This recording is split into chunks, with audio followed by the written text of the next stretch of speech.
Hi, it's Ryan from PressPrimer. In this video, I'm going to show you how to create PressPrimer quizzes in less than 5 minutes, from plugin activation through completing a quiz in the front end. For this example, I'm using a clean WordPress site. The only plugin on the site is PressPrimer Quiz, which you can install by visiting Plugins, Add New, and searching for PressPrimer Quiz. I'll go ahead and activate it. You can see that it added a PressPrimer Quiz menu to WP Admin, so I'll go there now. The first time you visit, you'll see an onboarding wizard, and while we recommend you go through it, for this video I'll skip it. I want to create my first set of questions using AI based on a PDF file that I have. So for AI generation to work, I need to set up my OpenAPI key first. That's over here under Settings and then Integrations. You can click this link to set up an API key in your OpenAI account, and I'll go ahead and paste my key in here. Once that's saved, you'll see a list of models you can use.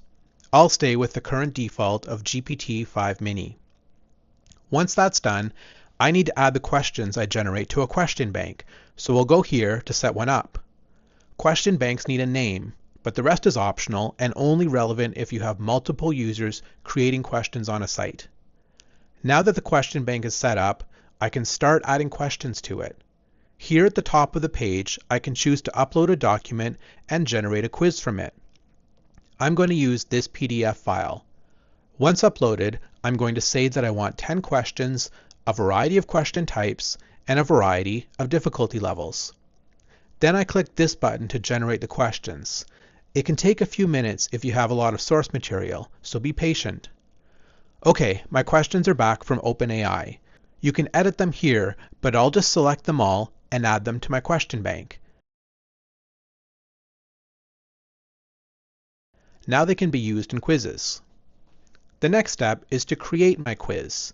I'll do that from the Quizzes menu and click Add New.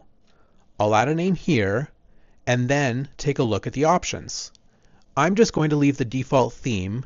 Then for question generation, I want to choose specific questions from the ones that I generated.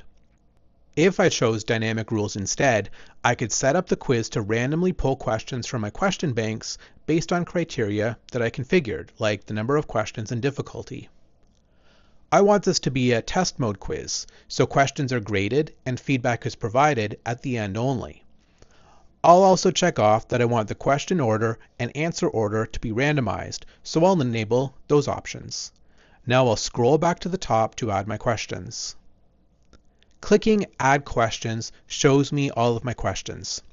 If I had a lot of them on the site, I could use the search tool and add filters to the top to locate them. For now though, I'll just choose 3 questions for my quiz. After selecting them, I'll click Add Selected and they're added to my quiz. I just need to save my changes and then the quiz is ready for use. Next up is creating a new page that will display my quiz. I'll just go into Pages here and add a new one. On the page editor, I'll set a title, then because I'm using Gutenberg, I can just add a block. I'll choose PPQ Quiz. Then I need to choose the quiz that I just created, and when that's done, I can publish my page. Now I can view the page in the front end and complete the quiz. That's it. The quiz is now available to end users and they can start using it themselves from this page. For more information about setting up your quizzes and the PressPrimer Quiz plugin, make sure to visit PressPrimer.com.